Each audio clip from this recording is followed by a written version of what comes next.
வணக்கம் நண்பர்களே, இது உங்கள் மார்க்கெட் நியூஸ் தமிழ். இன்னைக்கு மார்ச் 18 புதன்கிழமை. இந்திய பங்குச்சந்தை வரலாற்றிலேயே ஒரு வினோதமான நாளை நாம இன்னைக்கு கடந்து வந்திருக்கோம். காலையில மார்க்கெட் ஆரம்பிச்சப்போ இருந்த அந்த உற்சாகம் மார்க்கெட் முடியும் போது ஒரு பாசிட்டிவ் க்ளோசிங்கா மாறினது. ஆனா இது நிஜமான ஏற்றம்தானா, இல்ல முதலீட்டாளர்களை உள்ளே இழுக்க போடப்பட்ட ஒரு வலையா? ஏன்னா மார்க்கெட் முடிஞ்ச இந்த நேரத்துல வந்திருக்கிற அந்த கிஃப்ட் நிஃப்டி 350 புள்ளிகள் சரிவு செய்தி ஒட்டுமொத்த மார்க்கெட்டையும் அதிர வச்சிருக்கு. இன்னைக்கு என்ன நடந்தது, நாளைக்கு வரப்போற அந்த பெரிய ஆபத்து என்ன, அக்குவேறு ஆணிவேரா அலச போறோம். ஸ்கிப் பண்ணாம பாருங்க. இன்னைக்கு நிஃப்டி 50 இண்டெக்ஸ் 196 புள்ளிகள் பிளஸ் 0.83% உயர்ந்து 23,778 லெவல்ல க்ளோஸ் ஆயிருக்கு. சென்செக்ஸ் 633 புள்ளிகள் உயர்ந்து 76,704 முடிஞ்சிருக்கு. ஆனா இந்த ஏற்றம் நிலையானதாங்கிறது தான் இப்போ இருக்கிற மிகப்பெரிய கேள்விக்குறி. பேங்க் நிஃப்டியும் இன்று சுமார் 480 புள்ளிகள் உயர்ந்து சந்தைக்கு பலம் சேர்த்தது. ஆனா இந்த எண்கள் எல்லாம் ஒரு தற்காலிகமான ஆறுதல் மட்டுமே என்பதை அடுத்தடுத்த அத்தியாயங்கள்ல நீங்க புரிஞ்சுப்பீங்க.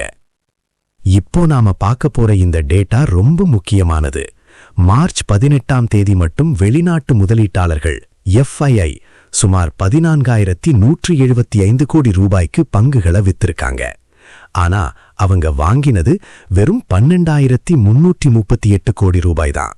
அதாவது நிகரமா நெட் வேல்யூ 1,837 கோடி ரூபாயை இன்னைக்கு ஒரே நாள்ல இந்திய சந்தையிலிருந்து எடுத்துட்டு போயிருக்காங்க.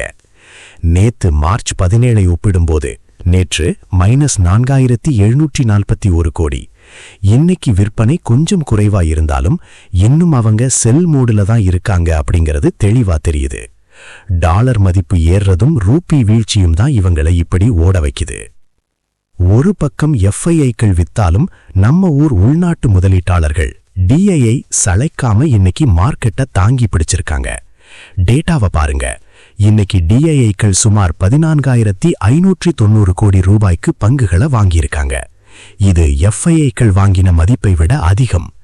இன்னைக்கு நிகரமா நெட் வேல்யூ 2,594 கோடி ரூபாயை நம்ம ஊர் நிறுவனங்கள் சந்தைக்குள்ள கொண்டு வந்திருக்காங்க.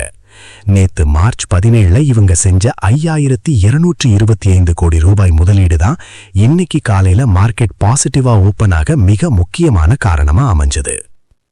இந்த ரெண்டு டேட்டாவையும் ஒப்பிட்டு பார்த்தா ஒன்னு புரியுது. FIIக்கள் விற்கிறாங்க, ஆனா DIIக்கள் அதை விட அதிகமா வாங்குறாங்க. இதனாலதான் இன்னைக்கு மார்க்கெட் 200 புள்ளிகள் ஏறி முடிஞ்சிருக்கு. இன்னைக்கு மார்க்கெட்டோட உண்மையான ஹீரோ IT செக்டார் தான். கடந்த சில நாட்களா மந்தமா இருந்த TCS, இன்ஃபோசிஸ், HCL டெக் பங்குகள் இன்னைக்கு 2.5% முதல் 3.5% வரைக்கும் ராக்கெட் வேகத்துல ஏறி இருக்கு. அமெரிக்காவோட வட்டி விகித எதிர்பார்ப்பு மற்றும் சில ப்ராஜெக்ட் செய்திகளால IT பங்குகள்ல ஒரு பெரிய ஷார்ட் கவரிங் நடந்தது. நிஃப்டியோட இந்த 200 புள்ளிகள் ஏற்றத்துல IT துறையோட பங்கு மட்டும் 40%க்கும் மேல இருக்குங்கிறது குறிப்பிடத்தக்கது. ரிலையன்ஸ் ஜியோ மற்றும் எட்டர்னல் பங்குகள் இன்னைக்கு 5% அப்பர் சர்க்கிட் அடிச்சது சந்தைக்கு ஒரு பெரிய பூஸ்ட் கொடுத்திருக்கு. குறிப்பாக ரீட்டைல் முதலீட்டாளர்கள் மத்தியில இந்த பங்குகள் மேல இருக்கிற ஆர்வம் மார்க்கெட்ல ஒரு பாசிட்டிவ் சென்டிமெண்டை உருவாக்கிடுச்சு. இதனால மிட் கேப் மற்றும் ஸ்மால் கேப் இண்டெக்ஸ்களும் இன்று 1.5% மேல லாபத்துல முடிஞ்சது. மார்க்கெட் ஏறினாலும் இந்திய பொருளாதாரத்தோட ஒரு பக்கம் ஓட்டை விழுந்துட்டு தான் இருக்கு. இன்னைக்கு டாலருக்கு நிகரான இந்திய ரூபாயோட மதிப்பு 92.62 தொட்டு ஒரு புதிய வரலாற்று சரிவை ரெக்கார்ட் லோவை சந்திச்சிருக்கு. டாலர் இவ்வளவு பலப்படுறது நம்ம நாட்டோட இறக்குமதி செலவை இம்போர்ட் காஸ்டை தாறுமாறா அதிகரிக்கும். இது நீண்ட காலத்துல பங்கு சந்தைக்கு ஒரு பெரிய தலைவலிதான். சர்வதேச சந்தையில பிரெண்ட் கச்சா எண்ணெய் இன்னைக்கு 103.4 என்ற ஆபத்தான லெவல்ல ட்ரேட் ஆகிட்டு இருக்கு. மத்திய கிழக்கில் போர் பதற்றம் இன்னும் குறையாததுதான் இதுக்கு காரணம். கச்சா எண்ணெய் விலை ஏறினா நம்ம நாட்டுல பெட்ரோல் டீசல் விலை ஏறும். அதனால போக்குவரத்து செலவு ஏறி பணவீக்கம் அதிகரிக்கும். இதுதான் இப்போ RBIக்கு இருக்கிற ஒரு பெரிய சவால். 13% சரிந்து முதலீட்டாளர்களை நிலைகுலைய வைத்த IDBI பேங்க் பங்குகள் இன்னைக்கு ஒரு 1.5% முதல் 2% வரை ஒரு சிறிய ரெக்கவரியை காட்ட முயற்சி செஞ்சது. ஆனா அரசின் பங்கு விற்பனை ரத்தாகுமா இல்லையாங்கிற அந்த சஸ்பென்ஸ் இன்னும் நீடிக்கிறதுனால பெரிய முதலீட்டாளர்கள் யாரும் இன்னும் இந்த பங்குல கை வைக்கல. ஆட்டோமொபைல் துறையில டாடா மோட்டார்ஸ் மற்றும் மாருதி பங்குகள் இன்னைக்கு ஓரளவுக்கு லாபத்துல இருந்தது. பேங்க் நிஃப்டில HDFC மற்றும் ICICI வங்கிகள் இன்னைக்கு நல்ல பங்களிப்பை கொடுத்தது. ஆனா பொதுத்துறை வங்கிகள் PSU பேங்க்ஸ் இன்றும் சிறிய அழுத்தத்துல தான் இருந்தது. மார்க்கெட் ஏறுறது ஒரு தரப்பா இருந்தாலும் மறுபக்கம் விற்பனை அழுத்தம் செல்லிங் பிரஷர் ஒளிஞ்சுதான் இருக்கு. இப்போதான் நண்பர்களே மிக முக்கியமான அத்தியாயத்துக்கு வர்றோம். இன்னைக்கு நம்ம ஊர் மார்க்கெட் 200 புள்ளிகள் ஏறி பாசிட்டிவா முடிஞ்சிருக்கலாம். ஆனா மார்க்கெட் முடிஞ்ச பிறகு இப்போ வந்திருக்கிற தகவல் படி கிஃப்ட் நிஃப்டி சுமார் 350 புள்ளிகளுக்கு மேல பயங்கரமா சரிஞ்சிருக்கு.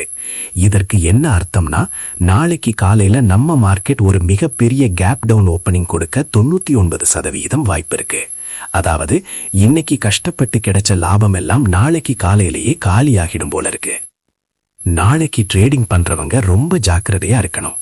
நிஃப்டி சப்போர்ட் நாளைக்கு 23,400 என்பது மிக முக்கியமான சப்போர்ட். இதை உடைச்சா மார்க்கெட் 23,200 வரைக்கும் சரிய வாய்ப்பு இருக்கு. ரெசிஸ்டன்ஸ் 23,800 தாண்டினால் மட்டுமே மார்க்கெட் மீண்டும் ஒரு பாசிட்டிவ் மோடுக்கு வரும். ஆனா கிஃப்ட் நிஃப்டி நிலவரம் பார்த்தா அது கஷ்டம்னு தான் தோணுது. சோ நண்பர்களே, இன்னைக்கு சந்தோஷமா மார்க்கெட் முடிஞ்சாலும் நாளைக்கு ஒரு பெரிய புயல் காத்துக்கிட்டு இருக்குங்கிறது தான் கசப்பான உண்மை. உங்களோட ஸ்டாப் லாஸ் கரெக்டா வச்சுக்கோங்க. அவசரப்பட்டு ஆவரேஜ் பண்ணாதீங்க. இந்த வீடியோ பிடிச்சிருந்தா லைக் பண்ணுங்க. உங்க போர்ட்ஃபோலியோ நிலைமையை கமெண்ட்ல சொல்லுங்க. மறக்காம மார்க்கெட் நியூஸ் தமிழ் சேனலை சப்ஸ்கிரைப் பண்ணுங்க. நாளை காலை சந்திப்போம். நன்றி, வணக்கம்.